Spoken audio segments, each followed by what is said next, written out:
నిమిషాల నుండి 3:30 వరకు మీ కొరకు లైవ్ లో ప్రార్థిస్తారు. Don't miss it.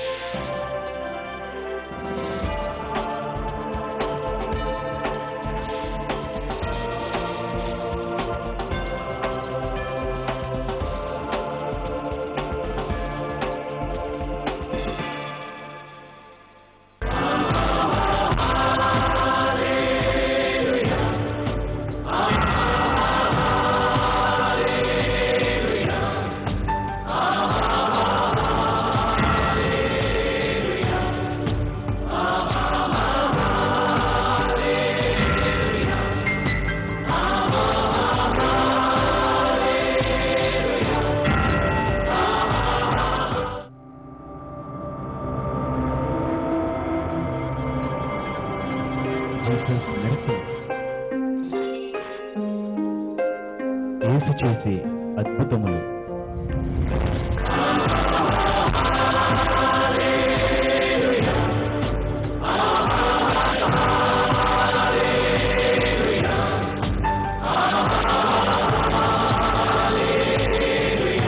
భర్త గారు 20 సంవత్సరాల నుంచి డ్రింకింగ్ స్మోకింగ్ అలవాటు ఉంది.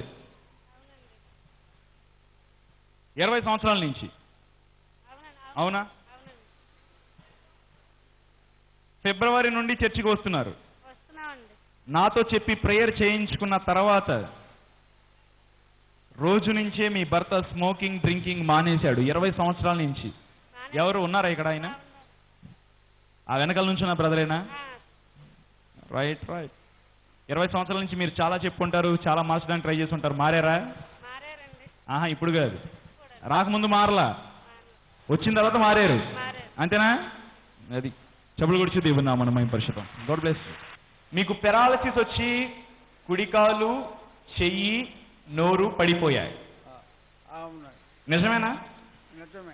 నిజమేనా? నిజమే. 3 సంవత్సరాలు అవుతుంది. 3 సంవత్సరాల నుంచా? నాతో ప్రేయర్ చేయించుకున్నారా మీరు? ప్రేయర్ చేర్చుకున్నా. ఎప్పుడు? జనవరి నెలలో వచ్చా. జనవరి నెలలో చేయించుకున్నాక కుడికాలు, చెయ్యి, నోరు అన్ని బాగైనాయి. బాగుంది. మీరు మాట్లాడుతున్నారు ఇప్పుడు? మాట్లాడుతున్నా. వావ్. మీరేవరు? పునాదిపాడు. పునాదిపాడు. మిమ్మల్ని ఎవరు స్వస్థపరిచారు? యేసయ్య. దీన్ని ఏమంటారు? Jesus miracle. వావ్. చప్పట్లు కొట్టి దేవుని. What a great God we have.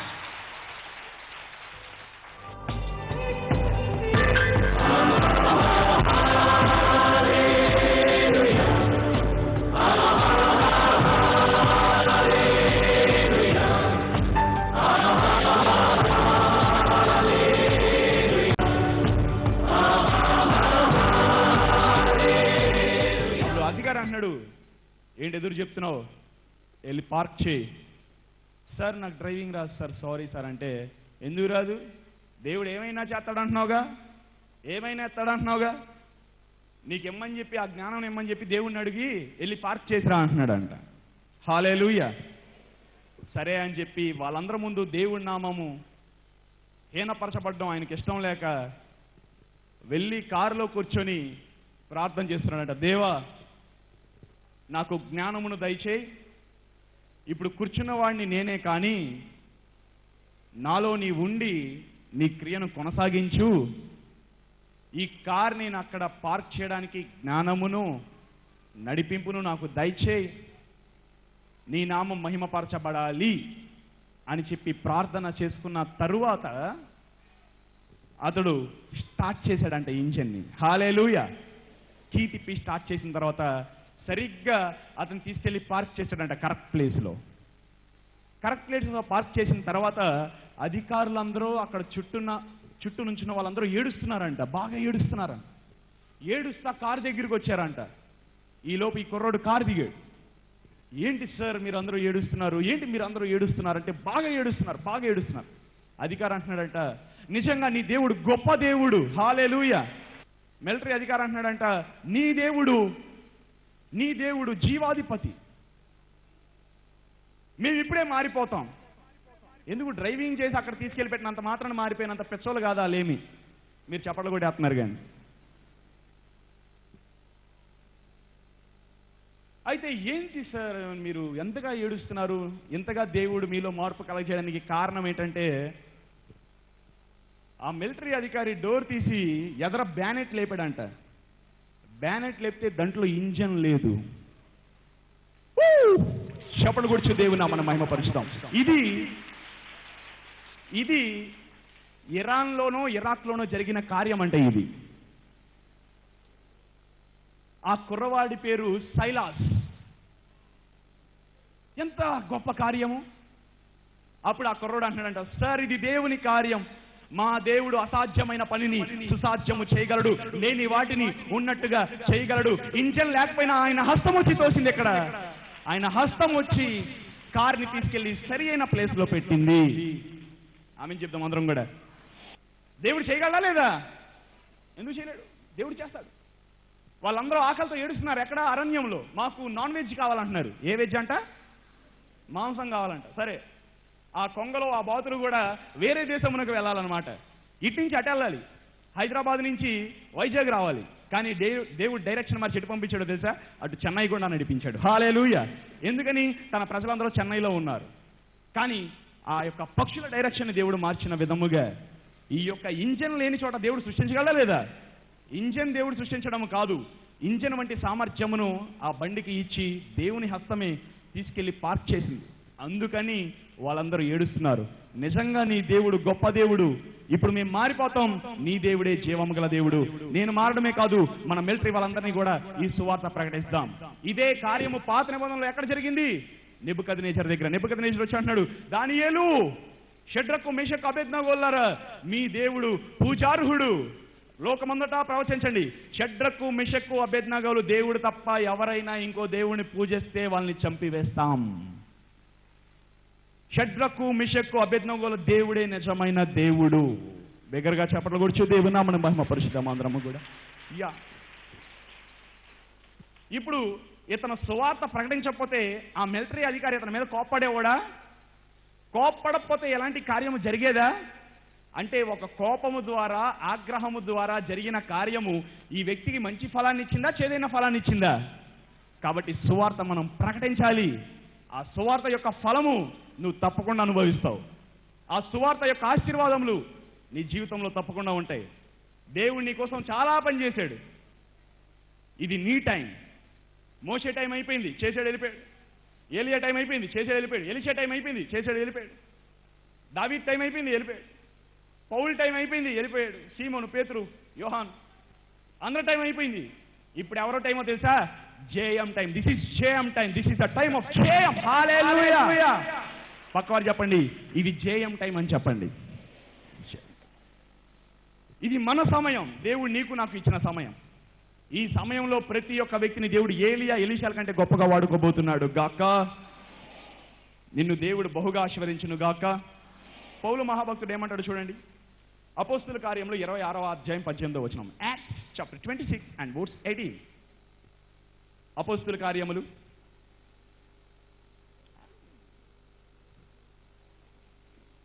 26వ అధ్యాయము 18వ వచనం.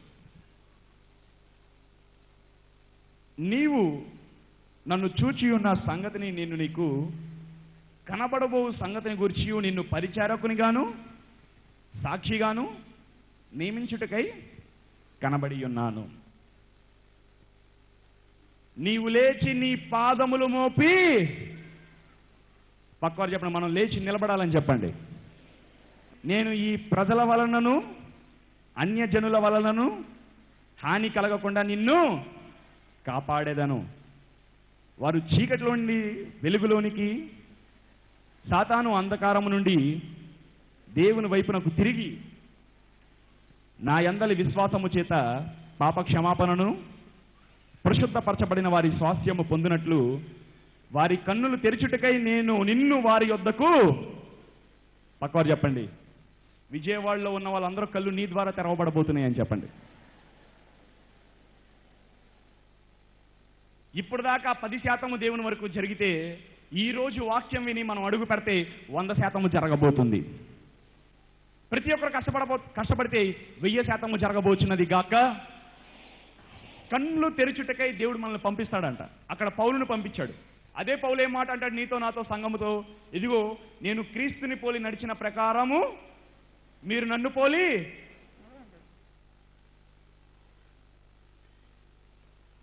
మనం దేవుని పని చేయాలి, మనం పౌలు వలె ఉండాలి. అపోస్తుల కార్యములు 15వ అధ్యాయం 14వ వచనం. యాక్ట్స్ 15:14 15:14. అన్యజనుల నుండి దేవుడు తన నామము కొరకు ఒక జనమును ఏర్పరచుకొనుటకు వారిని ఎలాగ మొదట కటాక్షించునో సుమోమును వివరించి ఉన్నాడు. అన్యజనులలో నుండి దేవుడు తన నామము కొరకు ఒక జనమును ఏర్పరచుకొనుటకు వారిని ఎలాగూ మొదట కటాక్షించునో సుమయోను వివరించి ఉన్నాడు. ఫస్ట్ వాక్యం చూడండి. అన్యజనులలో నుండి దేవుడు తన నామమును కొరకు ఒక జనమును ఏర్పరచుకొనుటకు దేవుడు నిన్ను పిలిచాడు. పక్కవారు చెప్పండి, అన్యుల్ని మార్చడానికి మనం జయంకి వచ్చామని చెప్పండి. వాక్యం వినడానికి, దేవుని యొక్క కార్యాలు చూడడానికి ఓకే, అది సెకండరీ. ఫస్ట్ థింగ్ ఏంటో తెలుసా? అన్యుల్ని మార్చడానికి దేవుడు నిన్ను తీసుకొచ్చి అక్కడ కూర్చోబెట్టాడు. దేవుడు నిన్ను వాడుకోబోతున్నాడు. బహుశా దేవుడు నీతో ఏదో గొప్ప కార్యం చేయబోతున్నాడు. విజయవాడలో నీ ప్రాంతంలో దేవుడు నీ ద్వారా ఏదో గొప్ప మిరాకిల్ చేయబోతున్నాడు. హల్లెలూయా. నిన్ను దేవుడు వాడుకోబోతున్నాడు గాక. సాయంకాలం అయింది, చీకటి పడింది, ఊరంతా నిశ్శబ్దముగా ఉంది. రోడ్డు మీద ఒక్క వ్యక్తి కూడా తిరగట్లా. ఇల్లులన్నీ చీకటిగా ఉన్నాయి. ఒక్క అరుపు కూడా వినిపించట్లా. మొత్తం pin drop silent. Pin drop silent. గోడ పక్కన నుంచి ఏయో మూలుగులు వినిపిస్తున్నాయి. ఏడుస్తున్నారు ఎవరో, లైట్గా ఏడుపులు సౌండ్. పిల్లేడుపులు విన్నారా ఎప్పుడైనా మీరు? మనుషులానే ఏడుస్తాయి, భయం వేద్దాం అప్పుడప్పుడు. అలాగా లైట్గా ఏయో ఏడుపు వినిపిస్తున్నాయి గోడ అవతల నుంచి. ఎవరో 4 వ్యక్తులు ఏడుస్తున్నారు బాగా. ఎందుకు ఏడుస్తున్నారు? ఆకలి. భోజనం చేద్దామని చెప్పి బయటికి వద్దామనుకుంటే ఆ ఛాన్స్ లేదు. ఎందుకో తెలుసా? బయట శత్రువులు ఉన్నారు. తిందామంటే తిండి లేదు. పైగా వారు కుష్టి రోగులు. వాళ్ళకి ఎవరైనా సాయం చేసే వాళ్ళు ఉన్నారా? నీ ఇంట్లో ఎవరైనా ఆకలితో అలమటిస్తూ ఉంటే నువ్వు చూస్తూ ఊరుకుంటావా? వాళ్ళకి సాయము చేస్తావు. ఒక కుష్ఠిరోగి ఆకలితో ఏడుస్తూ అమ్మా అని ఏడుస్తుంటే నువ్వు చూస్తూ ఉంటావా? ఏదో కొంచెం స్పూన్తో పెట్టడమో, నీ చేతితో పెట్టకపోయినా గరిటతో పెట్టడమో, మరీ ప్రేమ ఉంటే, దేవుని అంత ప్రేమ ఉంటే దేవుళ్ళలాగే చేతితో పెట్టడమో ఏదో ఒకటి చేస్తావు నువ్వు. కానీ 4 కుష్ఠరోగులే, ఒకరికి ఒకరు సాయం చేసుకుందామంటే అవ్వదు, ఛాన్స్ లేదు. అక్కడ వారికి హెల్పింగ్ హ్యాండ్స్గా కూడా ఎవరూ లేరు. బాధ, నిరాశ, నిస్పృహ,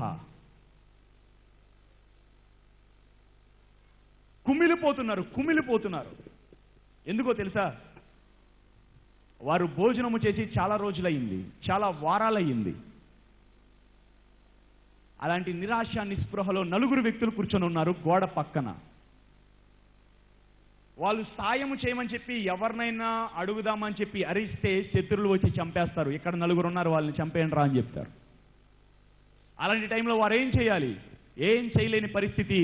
అలా మూలుగుతూ ఏడుస్తూ ఉన్నారు. ఆ ఊరి పేరు సమరయ. ప్రైజ్ గాడ్, హల్లెలూయా. సమరయ ఆ ఊరి పేరు.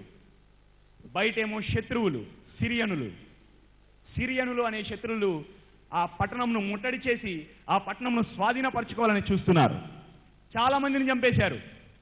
ఈ 4 కుష్ఠరోగులు చూస్తుండగానే చాలా మంది చనిపోయారు. వీళ్ళందరూ పరిగెత్తుకొని ఎక్కడో తలదాచుకుందాం, కనీసం ప్రాణమైనా నిలబడుతుంది అని చెప్పి అక్కడ తిరిగి ఇక్కడ తిరిగి ఎక్కడికి వెళ్ళినా వారి ప్రాణం దక్కించుకునే స్థితిలో వారు లేకపోలేదు. సరే, అలాంటి సమయంలో ఏదైతే అదే జరిగింది. బయటికి వెళ్తామా, సరే చచ్చిపోదాం. ఆకలితో ఎక్కడా చచ్చిపోవాలా, బయటికి వెళ్ళిన శత్రువుల చేతిలో చనిపోవాలి. కాబట్టి ఒకవేళ మనం తిరిగి వస్తే కనుక అది మన లక్కే. శత్రువులు కనిపించకుండా తిరిగి వస్తే మనకు లక్. శత్రువులు కనుక మనం కనిపించమంటే అది మన బ్యాడ్ లక్ అని చెప్పి ఈ నలుగురు కూడా బయటకు వచ్చారంట. హల్లెలూయా. నలుగురు వ్యక్తులు బయటకు వచ్చారు. గోడ పక్క నుంచి వారు కుష్ఠరోగులు నడవగలరా, అయినా ఈడ్చుకుంటా, కాళ్ళు చేతులు ఈడ్చుకుంటా పాక్కుంటా వచ్చారు రోడ్డు మీదకి. రోడ్డు మీద చూస్తే శత్రువులు లేరు. దేవునికి మహిమ కలుగును గాక. అక్కడ ఆహారం ఉంది. ఎండిన నక్కలు ఆహారం కనిపిస్తే ఎలా తింటాయో, ఎండిన నక్కలకి మాంసం కనిపిస్తే ఏ విధంగా పీక్కు తింటాయో, ఆకలితో ఉన్న సింహానికి ఒక జింక మాంసము కనిపిస్తే ఏ విధంగా చీల్చుకొని తింటదో, ఈ ఆకలితో కడుపు మంటతో ఉన్న ఈ నలుగురు కుష్టి రోగులు కూడా అదే విధంగా ఆకలితో ఉండి ఆహారం కనిపించగానే రోడ్డు మీదకి వెళ్ళి ఆహారం బాగా తిన్నారంట. వాళ్ళకి ఇంత బంగారం కూడా దొరికిందంట, ఇంత వెండి కూడా దొరికిందంట. హల్లెలూయా. సరే అని చెప్పి మళ్ళీ వాళ్ళ ప్లేస్కి వచ్చిన తర్వాత వాళ్ళ నలుగురు అనుకుంటున్నారు, అరే శత్రువులు ఏమైపోయారు, సిరియన్లు ఏమైపోయారు, మనల్ని చంపే శత్రువులు ఏమైపోయారు.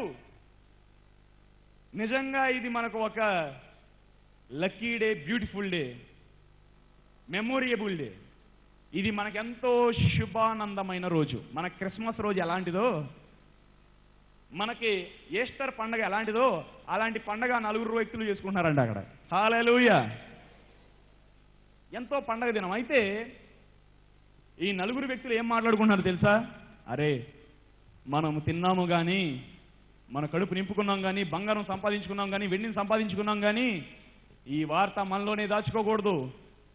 ఈ వార్త మనలోనే ఉండడానికి వీలు. శత్రువులు ఊరిని విడిచి పారిపోయారని చెప్పి మనం వెళ్ళి మన రాజుకు చెప్దాం, మన సైనికులకి చెప్దాం, మన భటులకి చెప్దాం అని చెప్పి వాళ్ళ నలుగురు కుష్ఠరోగులు కూడా నడవలేకపోయినా ఈడ్చుకుంటా, వాళ్ళు సంతోషముతో ఆనందంతో కాళ్ళు చేతులు పని చేయకపోయినా వాళ్ళు ఈడ్చుకుంటా రాజు దగ్గరికి, ఆ గుమ్మం దగ్గరికి వెళ్ళి భటులకు చెప్పారంట, సైనికులకు చెప్పారంట.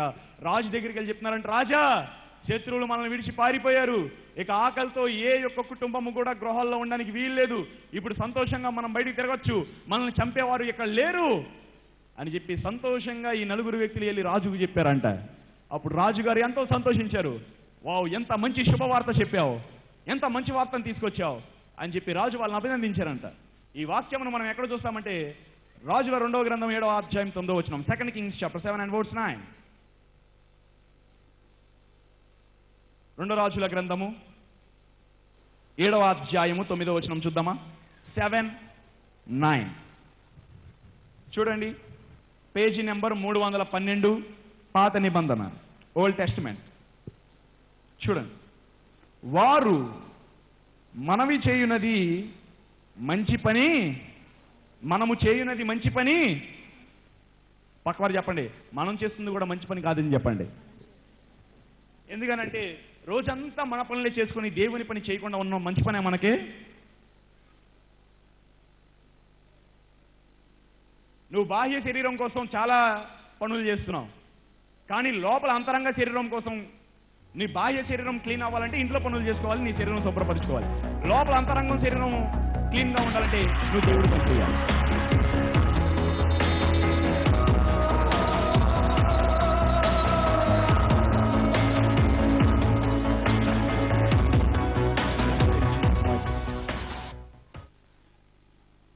ప్రార్థిస్తాం అందరము కూడా. నాజరేయుడైన యేసయ్య, ఈ విధముగా నీ వాక్యము ద్వారా నాతో మాట్లాడి నా పని చేయి, నీ పని చేస్తానని నువ్వు నాకు చెప్పావు. ఎన్నాళ్ళు నీ పని చేయలేదేమో, సువార్తను నేను ఎన్నాళ్ళు ప్రకటించలేదేమో. నిజానికి అనేక మంది రక్తము నన్ను ఇప్పటికే ఉత్తరవాదుల స్థానంలో నిలిపేసింది. అనేక మంది రక్తము ఘోషిస్తుంది.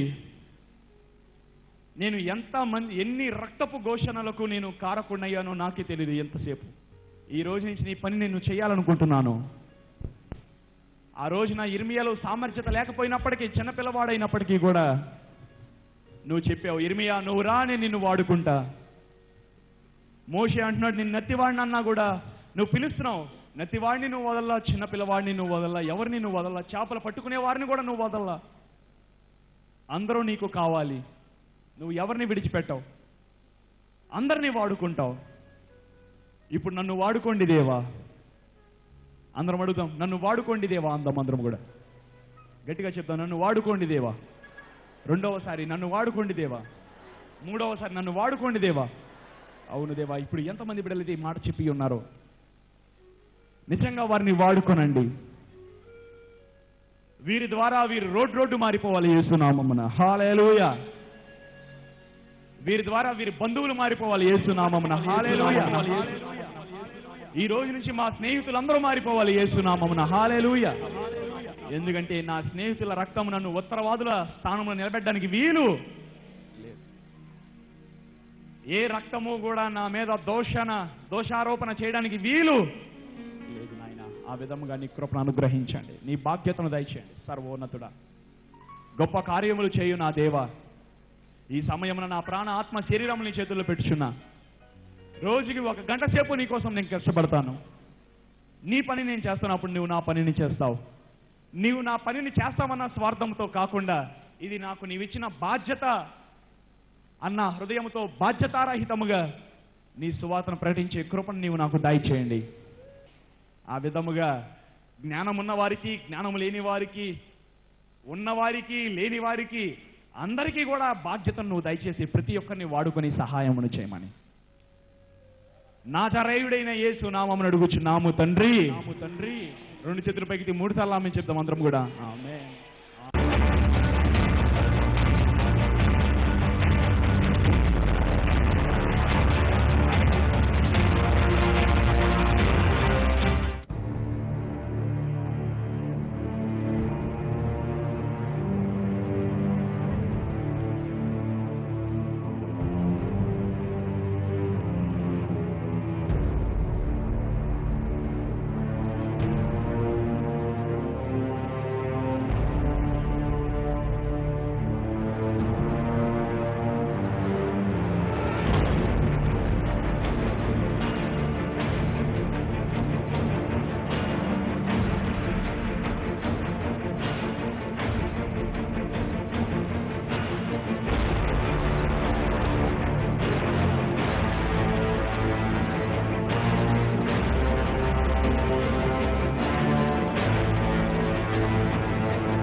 పరిచర్యకు మీరు స్పాన్సర్స్ గా ఉండగోరిన ఎడల ఈ విధముగా మీ యొక్క సహకారాన్ని మాకు అందించవచ్చు. చెక్, ఎంఓ, డిడి, బ్యాంకింగ్ ద్వారా మీ యొక్క సహకారాన్ని మాకు అందించవచ్చు. మీరు పంపే cheques, MOs, DDs P Pradeep Kumar అనే పేరు మీద మాత్రమే పంపవలను.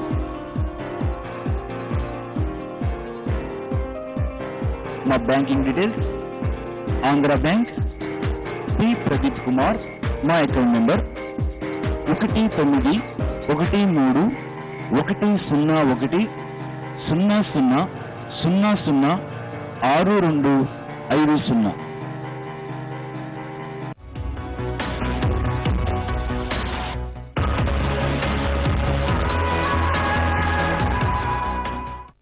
రండి, జీసస్ మిరాకిల్స్ ఆరాధనలు ప్రతి శుక్రవారం సాయంత్రం 5 గంటల నుండి 8 గంటల వరకు. అదే విధముగా ఆదివారపు ఆరాధనలు. రండి, మా మొదటి ఆరాధన ప్రతి ఆదివారం ఉదయం 6 గంటల నుండి 8 గంటల వరకు కొలుసు సుబ్బారావు గారి ఫంక్షన్ హాలు నందు నాగవర్పాడు వంతెన వద్ద గుడివాడలో జరుగును. మా రెండవ ఆరాధన ప్రతి ఆదివారం ఉదయం 9 గంటల నుండి 12 గంటల వరకు జీసస్ మిరాకిల్స్ మినిస్ట్రీస్ నందు జరుగును. మా మూడవ ఆరాధన ప్రతి ఆదివారం సాయంత్రం 5 గంటల నుండి 8 గంటల వరకు జీసస్ మిరాకిల్స్ మినిస్ట్రీస్ నందు విజయవాడలో జరుగును. పరిశుద్ధాత్మ దేవుడు మిమ్మల్ని ఆశీర్వదించే దీవించే సమయం.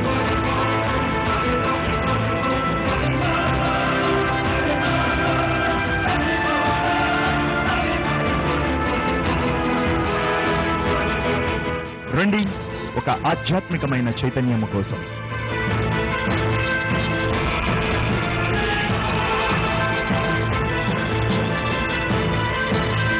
ఈ పరిచర్యకు మీరు స్పాన్సర్స్ గా ఉండగోరిన ఎడల ఈ విధముగా మీ యొక్క సహకారాన్ని మాకు అందించవచ్చు. చెక్, ఎంఓ, డిడి, బ్యాంకింగ్ ద్వారా మీ యొక్క సహకారాన్ని మాకు అందించవచ్చు.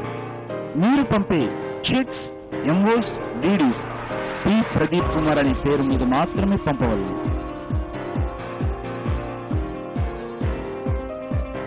మా banking details: Andhra bank, P Pradeep Kumar, మా అకౌంట్ నెంబర్ 19130100006250.